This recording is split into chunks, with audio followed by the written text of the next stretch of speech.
নমস্কার, সবাই কেমন আছেন? আজকে আমি আরেকটি ব্লগ আপনাদের সাথে শেয়ার করছি। আজকে আমি বানাচ্ছি হোয়াইট সসেস পাস্তা। কারা কারা এই হোয়াইট সসেস পাস্তা খেতে ভালোবাসো অবশ্যই কিন্তু কমেন্টসে জানিও। দেখো, প্রথমে পাস্তাটা আমি একটু জল নিয়ে সেদ্ধ করে দিলাম। তারপরে একটা কুড়ুনি দিয়ে আমি গোটা রসুনটাকে ভালো করে কুড়ে নিচ্ছি। তোমরা যেভাবে কুড়াতে পারো সেভাবে তোমরা কুড়ে নিও।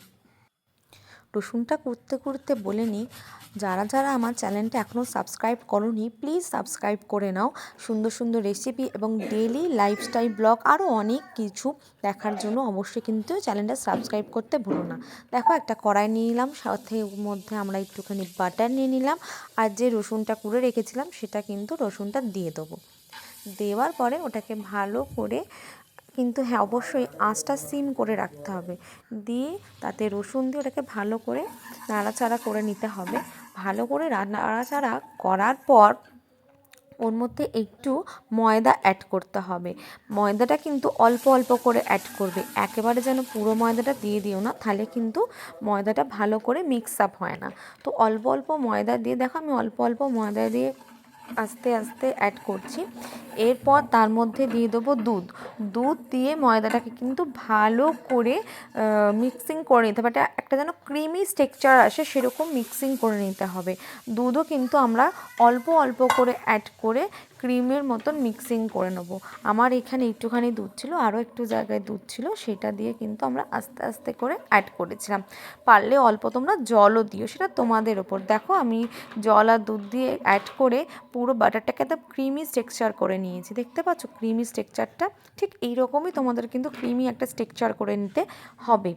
তারপর আস্তে আস্তে এটার মধ্যে একটু তোমার দিতে হবে অরিগ্যানো, একটু চিলি ফ্লেক্স, একটু নুন, একটু চিনি, ভালো করে। এবার যখন জিনিসটা ফুটবে আস্তে আস্তে কিন্তু গ্রেভির মতন থিকনেস চলে আসবে। বেশি মোটা হতে দিও না, যদি মনে হচ্ছে বেশি জিনিসটা ঠিক হয়ে যাচ্ছে ওর মধ্যে কিন্তু অবশ্যই তোমরা জল দিও।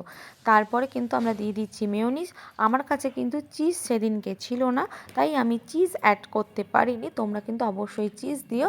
আর আমার কাছে কিন্তু সেদিনকে ফ্রেশ ক্রিম ছিল, আমরা কিন্তু একটু ফ্রেশ ক্রিম দিয়ে দিয়েছিলাম। দেওয়ার পরে ওটাকে ভালো করে আবার মিক্সিং করে নিয়েছিলাম। পাস্তাটা কিন্তু সবার শেষে দিতে হবে, দিয়ে কিন্তু আমাদেরকে একটু হালকা আঁচে কুক করে নিতে লাগবে। দেখো, পুরো ক্রিমি টেক্সচারটা চলে আসছে। ভালো করে কিন্তু এটাকে সিম আঁচে একদম মানে লো আঁচে এটাকে কিন্তু মিক্সিং করতে হবে। হোয়াইট সসেস পাস্তা কিন্তু হাই ফ্লেমে কখনোই হবে না, সবসময় কিন্তু একদম সিম আঁচেই পুরো রান্নাটা আমাদেরকে ক্রিয়েট করতে হবে। ঠিক আছে, চলো দেখে নেওয়া যায় এরপর আমরা কি কি করেছি। ভালো করে গ্রেভিটা দেবার মিক্সিং করার পর আমরা কিন্তু এর মধ্যে পাস্তাটা অ্যাড করব। পাস্তাটা ভালো করে অ্যাড করে নেওয়ার পরে একটুখানি ওপর থেকে আবারও একটু অরিগানো আর চিলি ফ্লেক্স কিন্তু দেবো। ব্যাস, তারপর হয়ে গেল আমাদের রেডি পাস্তা। রেসিপিটা কেমন লাগলো অবশ্যই কিন্তু কমেন্ট সেকশানে জানিও। এই পাস্তা, হোয়াইট সসেস পাস্তা কিন্তু ছোটো ছোটো বাচ্চাদের খুব ফেভারিট।